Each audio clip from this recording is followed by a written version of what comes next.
Human and labor trafficking are both crimes of exploitation happening across the country and even here in Michigan. And two organizations in Ottawa County are joining forces to raise awareness and prevent more people from becoming victims. Human trafficking is not about those physical chains, but it is about the psychological chains of manipulation. It's something that Heather McGannon with the Michigan Abolitionist Project says is everywhere. It is all over the United States. It is all over the world.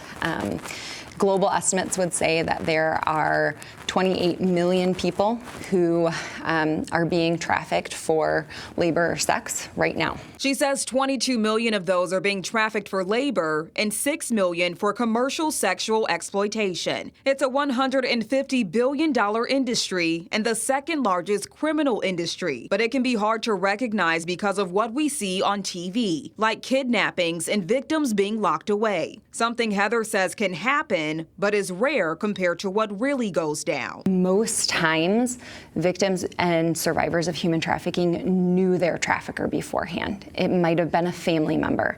It might have been an employer. It might have been a boyfriend or a girlfriend. Victims are oftentimes groomed, then threatened. It's a similar scenario when it comes to labor trafficking. Many times, and we see this in sex and labor trafficking, they are just brainwashed to believe that no one is out there, no one will help them, that they are trapped, they are stuck, they are hopeless, and that they just need to keep doing this or something bad's going to happen to them. The Ottawa County Human Trafficking Task Force is joining forces with the Michigan Abolitionist Project to raise awareness and stop it from happening. We're super excited, and the best thing we can do is get educated and then spread that education so people know what it is. And know what to do to prevent people they know from becoming victims or help those who already are. And then we want to look at internet safety, right? That's a huge one today in the internet world. Then we want to look at labor trafficking. We live in a farming industry. What does that look like for labor trafficking and things like that? So